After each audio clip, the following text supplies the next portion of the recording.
मैं अमितेश कुमार अपने YouTube channel कुछ क्लासेज में सभी प्रिय विद्यार्थियों का स्वागत करता हूं।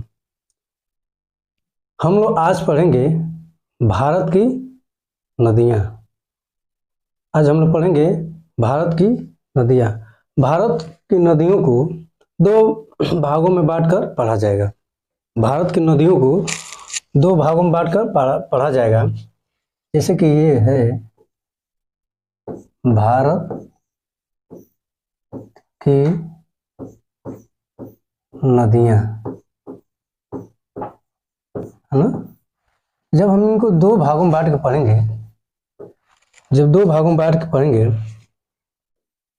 तो पहला हो जाएगा एक हो जाएगा। एक तो आपका हो जाएगा हिमालयी नदियां।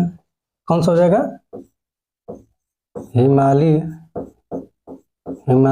हिमालयी नदियां। और दूसरा भाग हो जाएगा आपका प्रायद्वीपीय नदियां। प्रायद्वीपीय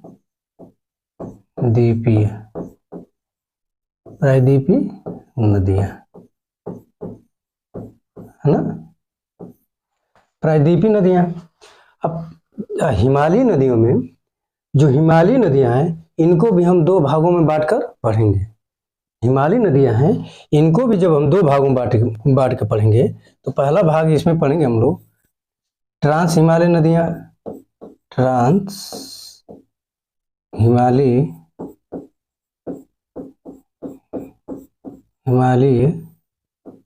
नदियां। और दूसरा पढ़ेंगे हम लोग हिमालयी नदियां। दूसरा क्या पढ़ेंगे हम लोग? हिमालयी नदियां।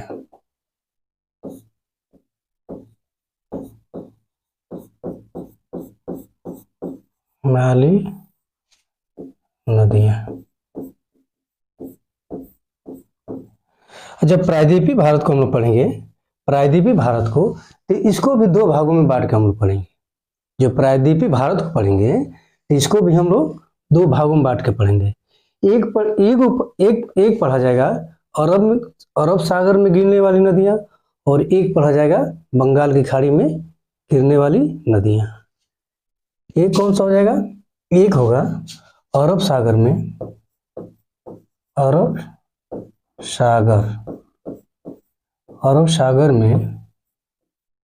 गिरने वाली नदियां। है ना। और एक हो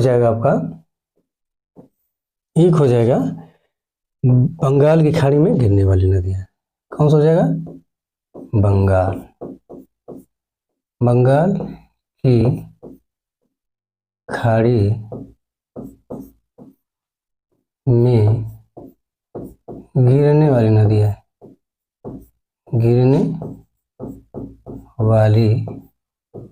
नदियां। थोड़ा सा इसको इसलिए स्ट्रक्चर बना दिए हैं कि थोड़ा सा इसका पढ़ने का सीक्वेंस हम लोग को समझ में आएगा, है ना। जैसे जब हिमालय की नदियों का चर्चा जब किया जाएगा, तो सबसे पहले जब हम लोग ट्रांस हिमालय पढ़ेंगे, तो ट्रांस हिमालय में हम लोग पढ़ेंगे सबसे पहले सिंधु नदी। कौन सा पढ़ेंगे? सिंधु नदी तंत्र। तो जैसे कि थोड़ा सा यहाँ पे देखिएगा, जो हिमालयी नदियां हैं और प्रायद्वीपीय नदियों में एक अंतर समझ लीजिए, एक छोटा मोटा अंतर समझ लीजिए। जो प्रायद्वीपीय नदियां, जो हिमालयी नदियां हैं, ये मौसमी नदियां हैं, नहीं, ये सदानीरा नदियां हैं। जो हिमालयी नदियां हैं, ये क्या है? सदानीरा नदियां हैं। ये क्या है? सदानीरा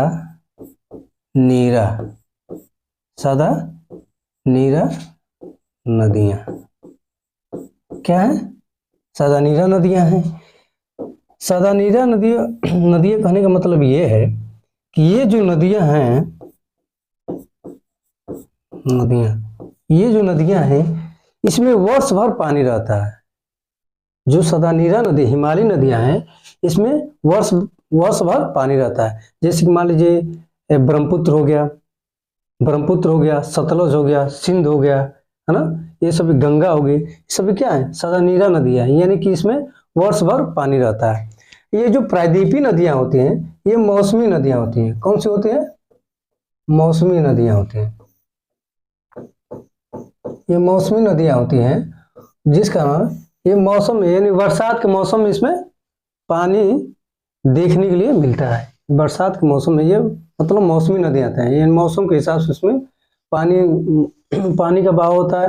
और जो हिमालयी नदियां होती हैं ये सदानीरा नदियां होती हैं और इसमें पानी वर्ष भर रहता है। एक पॉइंट और समझते हैं कि जो ये हिमालयी नदियां हैं इनका बहाव क्षेत्र बहुत तेजी से होता है। इनका बहाव क्षेत्र बहुत तेजी से होता है। इनके डेल्टे भी बड़े होते हैं। ये अपरदन भी तेजी से करती है। ये अपरदन भी तेजी से करती है इसलिए क्योंकि ये पहाड़ों से होकर आती हैं। क्या होता है? ये जो नदियां हैं पहाड़ों से होकर आती हैं। जब ऊंचाई से होकर आएंगी तो इनका अपरदन भी तेजी से होगा, बड़े से बड़े डेल्टा का निर्माण करेंगे। जैसे कि मान लीजिए ब्रह्मपुत्र का डेल्टा है, गंगा नदी और ब्रह्मपुत्र नदी, जो गंगा और ब्रह्मपुत्र नदी बंगाल की खाड़ी में गिरती है तो वहां पे बहुत बड़ा एक डेल्टा का निर्माण करते हैं। सुंदरबन का डेल्टा यानी विश्व का सबसे बड़ा डेल्टा है। तो ये जो हिमालयी नदियां होती हैं ये बहुत बड़े डेल्टा का निर्माण करते हैं। इनमें अपरदन तेजी से होता है और ये खड्डे का निर्माण करती हैं। जब ऊंचाई से किसी भी अगर जो वस्तु को गिराया जाए तो जब नीचे आएगा तो उसमें प्रेशर पड़ेगा तो कुछ ना कुछ तो खड्डा बनेगा। उसी तरह जब ये ऊपर से नीचे आते हैं तो क्या करते हैं? खड्डे अर्थात गार्ज का निर्माण करती हैं। यहाँ तक समझ में आ गया? ये क्या है? सदानीरा नदी है, यानी कि मतलब हमेशा इसमें पानी का बहाव रहता है। अब पानी इसमें जो ये नदी हिमालयी नदियां होती हैं इसमें पानी आता है ग्लेशियरों से। जो बड़े बड़े ग्लेशियर हैं वो क्या होते हैं? पिघलते हैं। जो बड़े बड़े ग्लेशियर हैं वो पिघलते हैं और जब वो पिघलते हैं तो वही पानी क्या होता है? नदियों में कन्वर्ट होता है। जब वो नदियों में कन्वर्ट तो वही नदी पानी मतलब पहाड़ों को काटते हुए मैदानी क्षेत्र को पकड़ लेता है। तो आज हम लोग पढ़ेंगे ट्रांस हिमालय में आज हम लोग पढ़ेंगे सिंधु नदी तंत्र। क्या पढ़ेंगे? सिंधु नदी तंत्र। तो सिंधु नदी तंत्र जब हम लोग पढ़ेंगे तो उसमें देखा जाएगा तो हम लोग पढ़ेंगे सिंधु नदी तंत्र। तो आइए हम लोग देखते हैं सिंधु नदी तंत्र को। देखिए जो सिंधु नदी तंत्र है इसकी लंबाई है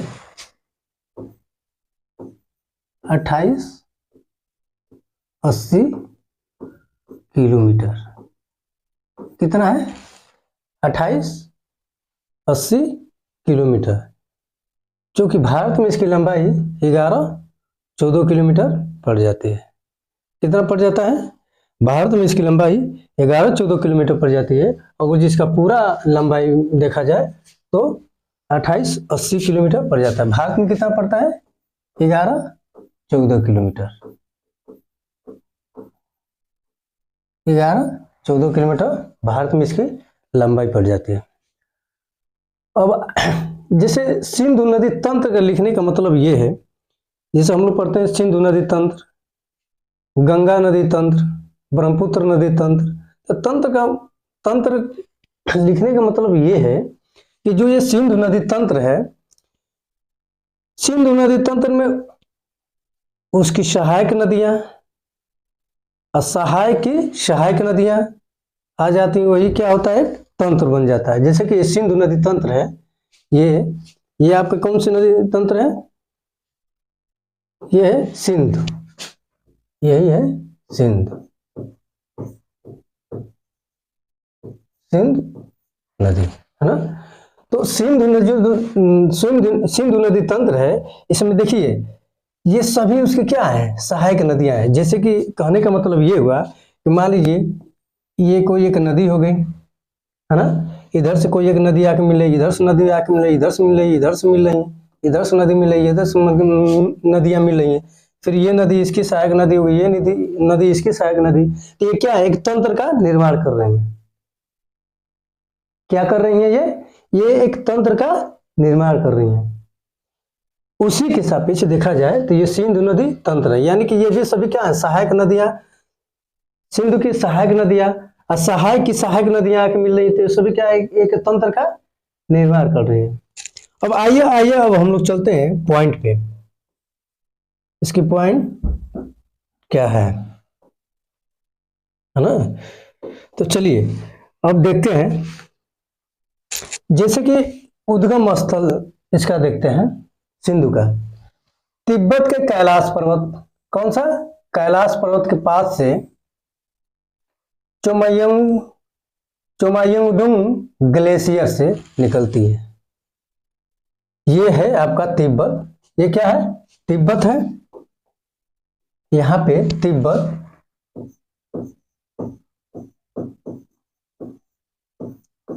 तिब्बत के कैलाश पर्वत से, तिब्बत के कैलाश पर्वत से, चूंकि कैलाश पर्वत जानते हैं कि हिंदू धर्म का तीर्थस्थल भी है ना, कैलाश पर्वत हिंदू धर्म का तीर्थस्थल भी है। तो तिब्बत के कैलाश पर्वत से चेमायुंगडुंग ग्लेशियर, या उसी को कहते हैं बोखरचू हिमानी, क्या कहते हैं, बोखरचू हिमानी ग्लेशियर से निकलती है, और हिमाचल प्रदेश में, कहा, हिमाचल प्रदेश के दमचौक से। प्रश्न पूछेगा कि जो सिंधु नदी है भारत में कहां से प्रवेश करती है, जो सिंधु नदी है भारत में कहां से प्रवेश करती है, तो हिमाचल प्रदेश के दमचौक से। कहा, हिमाचल प्रदेश के दमचौक से भारत में प्रवेश करती है, और लद्दाख और जास्कर श्रेणियों के मध्य होते हुए ये पाकिस्तान में चिल्लास, कहां से, यहां पे है चिल्लास से होकर पाकिस्तान में प्रवेश करती है। भारत में इंटर कहां से करती है, दमचौक से, आउट कहां से होती है, चिल्लास से, मतलब प्रवेश करती है दमचौक से, हिमाचल प्रदेश के दमचौक से, और निकलती कहां से, चिल्लास से। आ गया पॉइंट समझ में। और किन दो श्रेणियों के मध्य बहती है ये, तो जास्कर और लद्दाख, कौन सा, जास्कर और लद्दाख श्रेणियों के मध्य से होकर ये गुजरती है। आइए अब हम लोग चर्चा करते हैं इसकी सहायक नदियों की, सिंधु की सहायक नदियों की। ये जो व्हाइट वाली लाइन दिख रही है, ये जो व्हाइट वाली लाइन दिख रही है, ये क्या है, ये सिंधु नदी है। कौन सी नदी है, सिंधु नदी है। एक बार और देखिए, ये तिब्बत के कैलाश पर्वत के चेमायुंगडुंग ग्लेशियर या बोखरचू हिमानी से निकलती है, और हिमाचल प्रदेश के दमचौक से भारत में प्रवेश करती है, और चिल्लास से निकलकर पाकिस्तान में चली जाती है।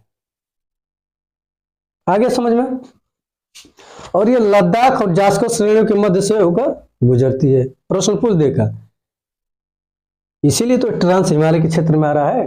प्रश्न पूछ देगा जो सिंधु नदी तंत्र है किन दो श्रेणियों के मध्य से होकर जाती है, कौन सी श्रेणी मध्य हो जाएगी, लद्दाख और जास्कर, लद्दाख और जास्कर। जब दमचौक से आगे बढ़ती है तो यहां पर एक नदी है श्योक, कौन सी है, श्योक नदी, है ना। रियो हिमानी से कौन सी नदी निकलती है, श्योक नदी। कौन सी हिमानी से, रियो हिमानी से श्योक नदी निकलती है, और आके ये सिंधु में मिल जाती है। ऐसे देखिए बहाव इस तरह से है, बहाव ये वाला क्षेत्र है, ऐसे बह रही है सिंधु नदी, है ना। ये जो ऊपर वाला हाथ है ये दाहिना हो गया, और नीचे बाएं वाली हो गई, यानी कि इधर से जितनी नदियां आएंगी ऊपर से, ये सभी दाएं ओर से सिंधु में आके मिल रही हैं, और इधर से जितनी नदियां जाएंगी वो बाएं से जाकर सिंधु में मिल रही हैं। यानी उद्गम तो इधर से हो रहा है ना, और मुहाना कहाँ पे, अरब सागर में। उद्गम इधर से हो गए तो ये दाएं वाला, ये दाहिने वाली जो नदियां आएंगी ये दाएं से आएंगी, और इधर से जो नदियां जाएंगी वो बाएं से जाएंगी। तो वही कह रहा है कि जो श्योक नदी है रियो हिमानी से निकलती है ना, और यहाँ के सिंधु में मिल जाती है दाएं ओर से। फिर श्योक की एक सहायक नदी है नुब्रा, शिव की एक सहायक नदी है नुब्रा, जो कि सियाचिन ग्लेशियर से निकलती है। कहां से निकलती है? सियाचिन ग्लेशियर से निकलती है। ये जो सियाचिन ग्लेशियर है, ये भारत का सबसे बड़ा ग्लेशियर है। प्रश्न पूछा था कि भारत का सबसे बड़ा ग्लेशियर कौन सा है? कौन सा ग्लेशियर हो जाएगा? सियाचिन ग्लेशियर। कितने किलोमीटर के क्षेत्र में फैला हुआ है? तो यह है आपका 76। कितना? 76 किलोमीटर। कितना? 76 किलोमीटर। फिर प्रश्न बनाएगा कि ये किस श्रेणी पे स्थित है? तो यह है आपका काराकोरम। कौन सा? काराकोरम। काराकोरम। काराकोरम श्रेणी किस श्रेणी पे स्थित है? प्रश्न 3 बना। भारत का सबसे बड़ा ग्लेशियर सियाचिन ग्लेशियर कितने किलोमीटर क्षेत्र में फैला हुआ है? तो 76 किलोमीटर क्षेत्र में फैला हुआ है। किस श्रेणी पे स्थित है? तो काराकोरम श्रेणी पे स्थित है। और सबसे यहां पे महत्वपूर्ण प्रश्न ये बनेगा, यहां पर 1984 में, कब? सन 1984 में ऑपरेशन मेघदूत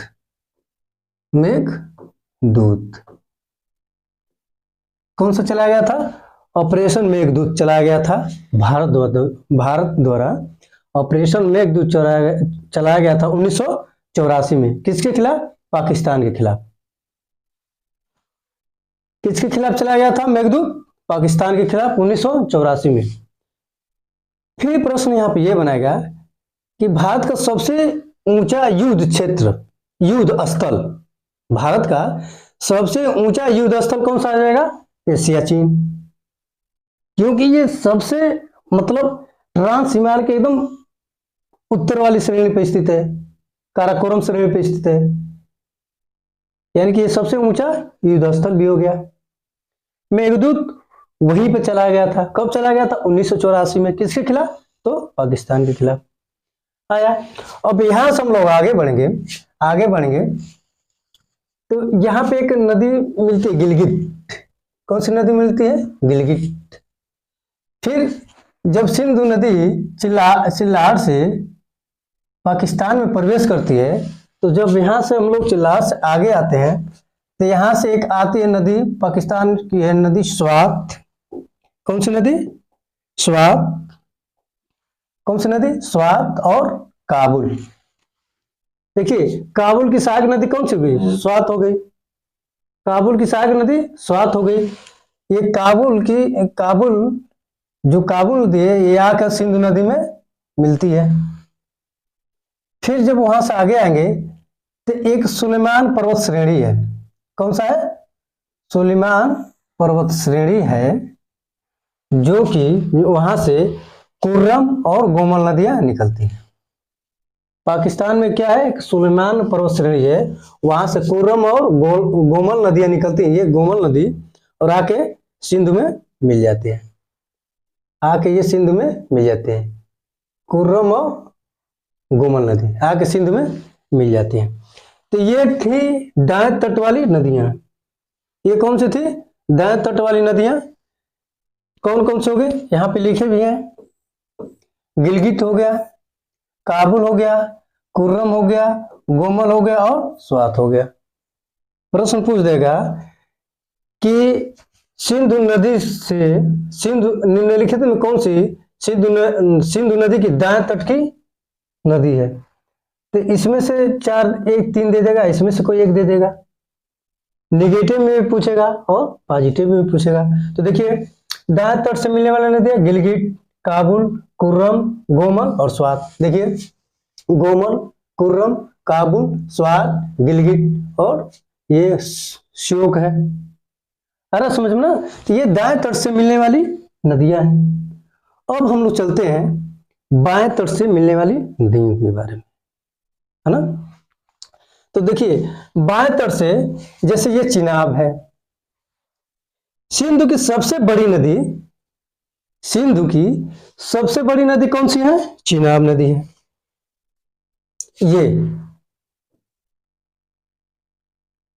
ये सिंधु की सबसे बड़ी नदी कौन सी हो जाएगी? चिनाब हो जाएगी। सिंधु की सबसे बड़ी नदी चिनाब हो जाएगी, है ना। चिनाब, चंद्र और भागा दो नदियां हैं। चंद्र और भागा दो नदियों के मिलने से आगे जब ये जाती तो ये चिनाब नदी हो जाती, चिनाब नदी के नाम से जानी जाती है। प्रश्न को पकड़िए, जैसे यहाँ पे देखिए हिमाचल प्रदेश के बारालाचा दर्रे से दो नदियां निकलती हैं, एक चंद्र और भागा। कौन कौन सी? चंद्र, ये वाली चंद्र और भागा, दो नदियां निकलती हैं हिमाचल प्रदेश के बारालाचे दर्रे से। हिमाचल प्रदेश के बारालाचे दर्रे से दो नदियां निकलती, चंद्र और भागा। तो ये दोनों नदियां आगे आती हैं तो ये चिनाब के नाम से जानी जाती है। और चिनाब आती है और ये सतलज में, सिंध में मिठानकोट पे मिलती है। मिठानकोट कहाँ है? पाकिस्तान में। मिठानकोट कहाँ है? तो पाकिस्तान में। तो ये जो चिनाब नदी है कहाँ मिलती है? मिठानकोट में, पाकिस्तान में मिठानकोट में आके सिंधु से मिल जाती है। अब देखिए, अब चिनाब की जो सहायक नदियां हैं, चिनाब की जो सहायक नदियां हैं, देखिए चिनाब में कौन कौन सी नदियां मिल रही है? एक तो झेलम मिल रही है ना, फिर कौन मिल रही है? रावी मिल रही है, और फिर कौन मिल रही है? सतलज मिल रही है। तीन नदियां मिल रही हैं, झेलम, रावी, सतलज, है ना।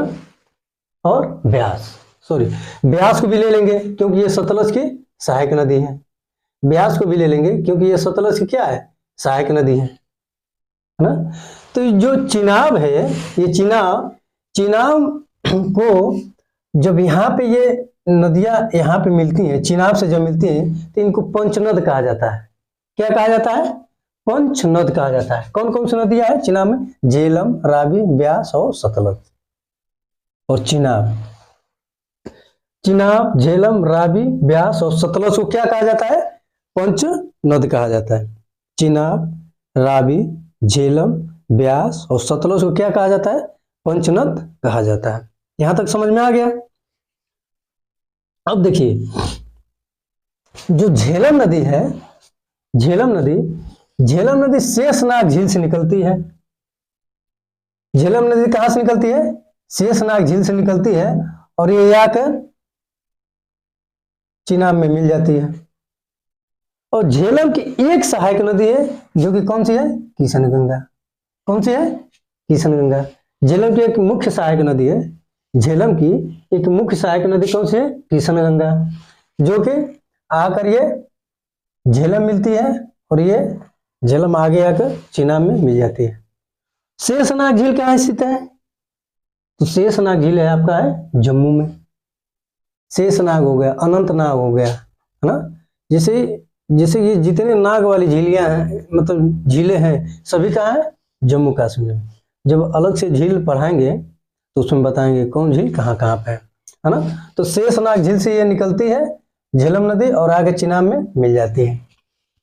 अब आगे आते हैं, अब देखते हैं रावी नदी है, रोहतांग दर्रे से निकलती है। कहाँ से निकलती है? रोहतांग दर्रे से निकलती है और ये आके चिनाब में मिल जाती है ना। ये आके कहाँ मिलती है? चिनाब में मिल जाती है। और फिर देखते हैं हम लोग सतलज नदी का उद्गम कहां से होता है? तो राकसताल से होता है। कहां से होता है? राकसताल से होता है। सतलज नदी का उद्गम कहां से होता है? राकसताल से होता है और ये निकलती है और ये भी आके कहां मिल जाती है? चिनाब में मिल जाती है। लेकिन जब ब्यास नदी कहां से निकलती है? ब्यास कुंड से निकलती है। हिमाचल प्रदेश के ब्यास कुंड से निकलती है और सतलज में आके मिल जाती है। जहां पर ब्यास नदी मिलती है वहां पे एक हरिकेन नाम का बैराज बनता है। कौन सा? हरकेन नाम का बैराज, और यह कहाँ पे बनता है? कपूरथला पंजाब में। कहाँ पे? कपूरथला पंजाब में। और वहीं से हरकेन बैराज से इंदिरा गांधी नहर निकलती है, जिसकी लंबाई 650 मीटर है, जो कि भारत की सबसे बड़ी नहर है। ये क्या है? ये भारत की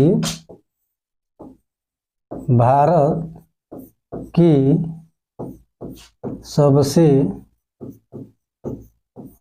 बड़ी नहर। कितना है? 650 मीटर इसकी लंबाई है।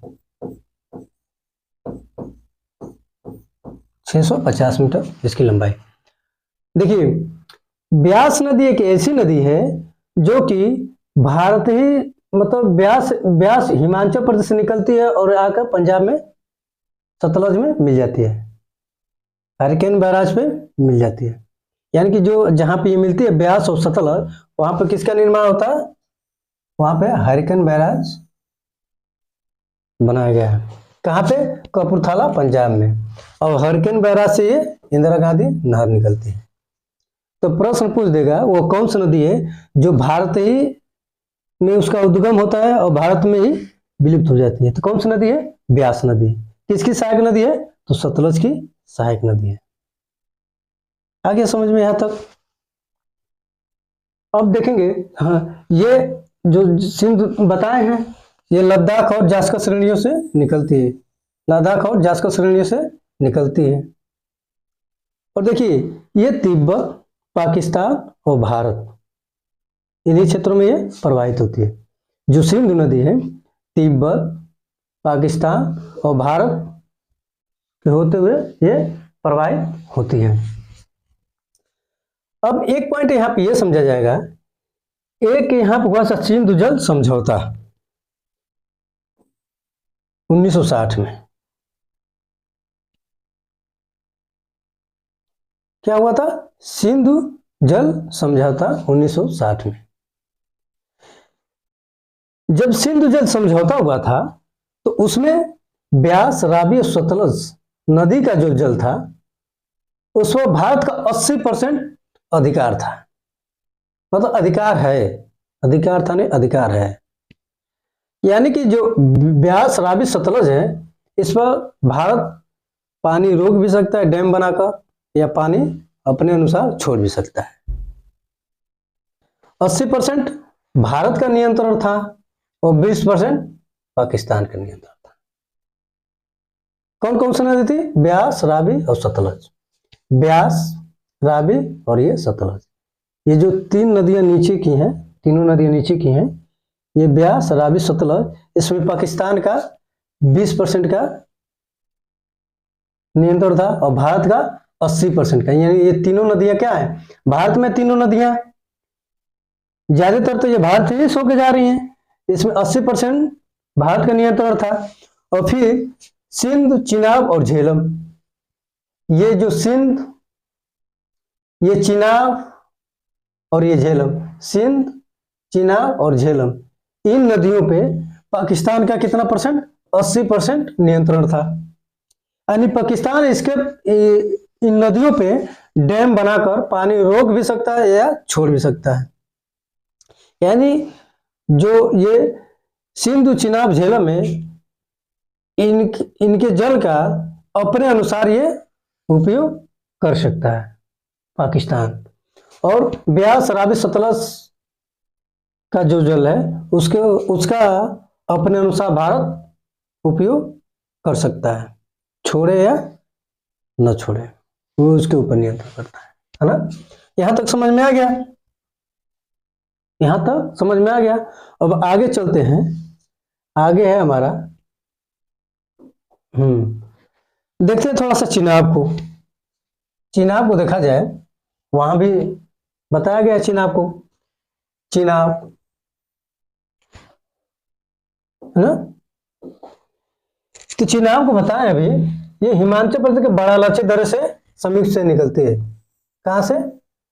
बड़ा लच्छा के दर्रे के समीप से निकलती है। और एक सहायक नदी है, झेलम है, रावी है, सतलज है और एक नीरू है। चूंकि ये उतना महत्वपूर्ण नहीं है लेकिन लिख दिए। झेलम, रावी, सतलज और नीरू है। मतलब इसकी मुख्य सहायक नदियां हैं, मुख्य सहायक नदियां हैं।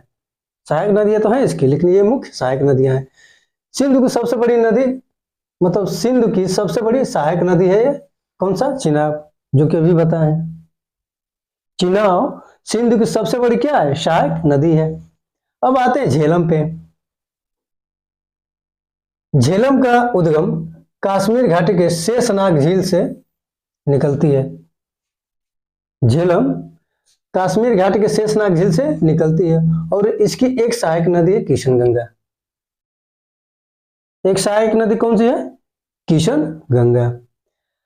रावी नदी को थोड़ा देख लेते हैं। जो रावी नदी है इसका उद्गम हिमाचल प्रदेश के कुल्लू पहाड़ी में स्थित रोहतांग दर्रे से निकलती है। कहां से निकलती है? रोहतांग दर्रे से निकलती है। हिमाचल प्रदेश के कुल्लू पहाड़ी में स्थित रोहतांग दर्रे से निकलती है। जैसे कि ये एक है कुल्लू मनाली, एक जगह है हिमाचली प्रदेश में, जहाँ पे लोग घूमने के पर्पज से जाते हैं, क्योंकि अच्छी मतलब जगह है, तीर्थ स्थल अच्छी जगह है, वहाँ पे लोग घूमने के लिए जाते हैं। थोड़ा सा मौसम वहाँ पर ठीक ठाक रहता है। वही कुल्लू पहाड़ी के पास है कुल्लू मनाली, है ना।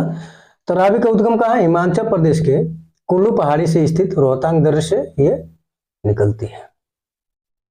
समझ में आ गया? देखिए यहाँ पे बनाए हुए हैं कि जो चेनाब नदी है, चंद्रा और भागा, दो नदियों के मिलने से चेनाब नदी का निर्माण होता है। दो नदियां हैं, ये चेनाब नदी का निर्माण होता है, ये आकर सिंधु में मिल जाती है, जो कि अपना पानी कहाँ गिराती है? अरब सागर में गिराती है सब। जो ये नदियां हैं इनके कुछ प्राचीन नाम भी हैं जो अभी तक पढ़े हैं। सिंधु बने हैं, ब्यास पढ़े हैं, सतलज पढ़े हैं, झेलम पढ़े हैं, रावी पढ़े हैं, काबुल पढ़े हैं, गिलगिट पढ़े हैं, कुर्रम पढ़े हैं। इनके सभी क्या है? प्राचीन नाम भी।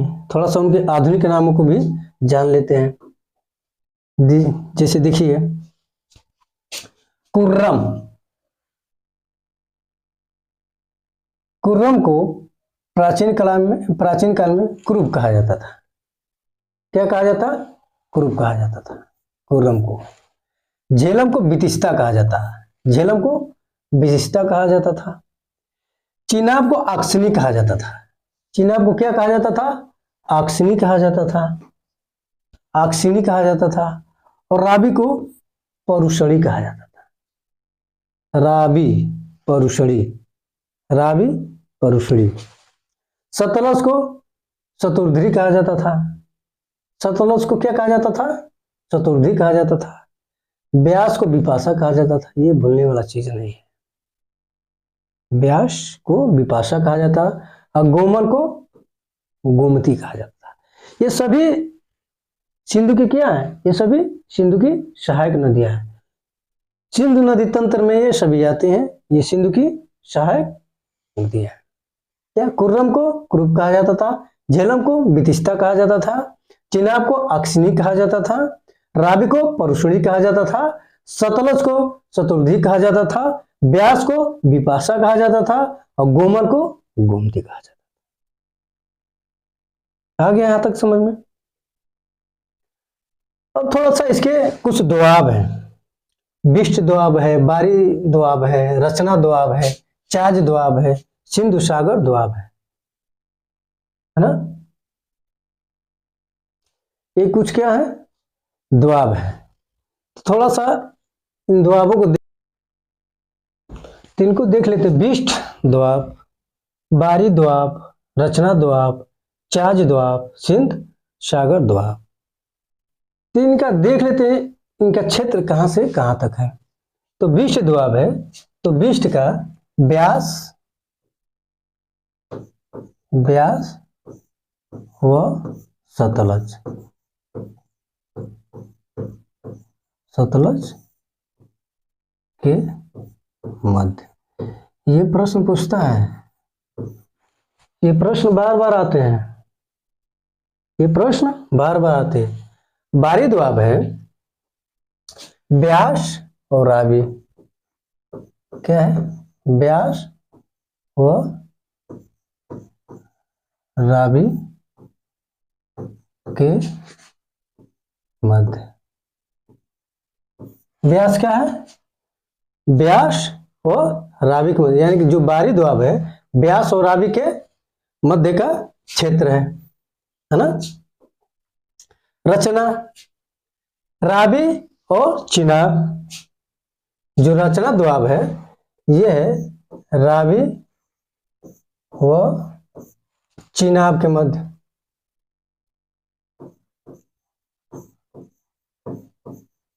चिनाब के मध्य है ना, यानी कि विश्व दोआब ब्यास और सतलज के मध्य, बारी दोआब ब्यास और रावी के मध्य, रचना दोआब रावी और चिनाब के मध्य। आ रहा है समझ में ना।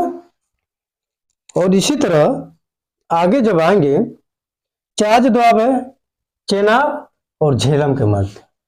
यह है चिनाब, ये क्या है? यह है चिनाब, यह है चिनाब, चिनाब व झेलम के मध्य। क्या है? चिनाब और झेलम के मध्य। फिर है आपका सिंधु सागर दोआब। क्या है? सिंध सागर दोआब है और यह है झेलम और सिंधु के मध्य। कहाँ है? यह है झेलम व सिंध के मध्य, सिंध के मध्य।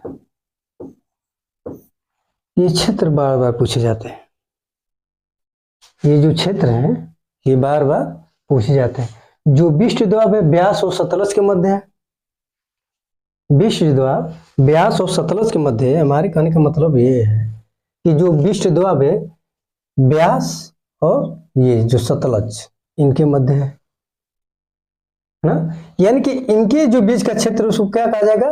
विश्व दोआब कहा जाएगा।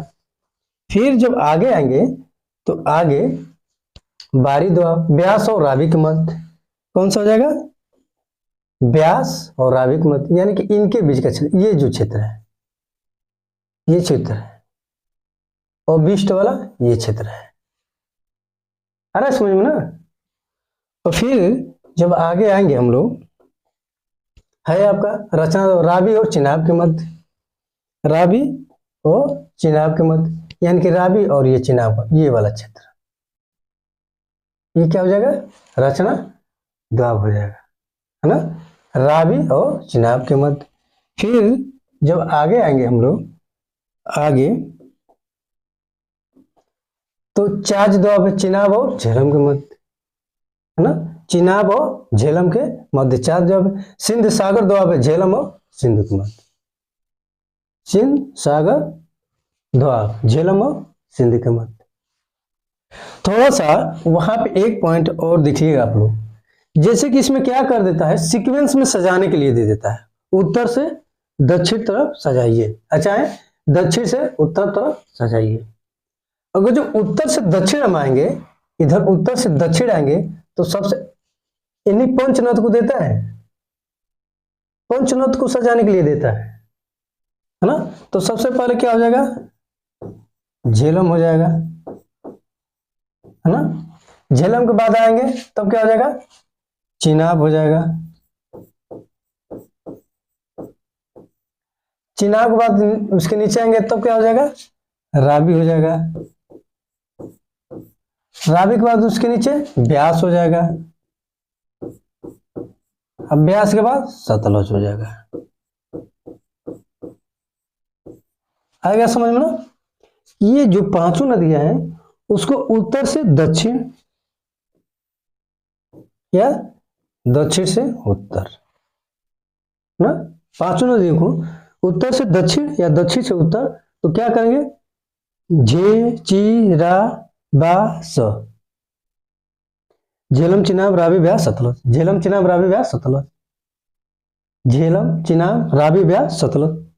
जब 4 से 5 बार पढ़ेंगे तो अपने आप ये याद हो जाए, झेलम चिनाब रावी ब्यास सतलज। फिर उत्तर से दक्षिण से उत्तर जाएंगे तो सतलज ब्यास रावी चिनाब झेलम। तो हमको लगा कि यहाँ तक टॉपिक अब समझ में आ गया होगा आप लोगों। अब अगले क्लास में हम लोग पढ़ेंगे ब्रह्मपुत्र नदी तंत्र। सिंधु नदी तंत्र तो पढ़ लिया गया, अगले क्लास में पढ़ा जाएगा ब्रह्मपुत्र नदी तंत्र। उसके बाद हम लोग पढ़ेंगे गंगा नदी तंत्र, क्योंकि गंगा नदी तंत्र बहुत बड़ा है। और जब ये हिमालयी नदियों को पढ़ लिया जाएगा तब उसके बाद हम लोग पढ़ेंगे प्रायद्वीपीय नदियों को। अब प्रायद्वीपीय नदियों को 2 भागों में बांट के पढ़ेंगे, एक अरब सागर में गिरने वाली नदी और एक बंगाल की खाड़ी में गिरने वाली नदियां, है ना। तो आज की क्लास यहीं पर समाप्त की जा रही है। थोड़ा सा चैनल को लाइक कीजिए, सब्सक्राइब कीजिए और अच्छे से अच्छे कमेंटों से भर दीजिए, क्योंकि आप ही लोग के लिए इतना मेहनत किया जा रहा है। अभी स्टार्टिंग है, लेकिन हमको लगा कि सब सही होगा, आप लोग का सपोर्ट रहेगा तो थैंक यू, धन्यवाद।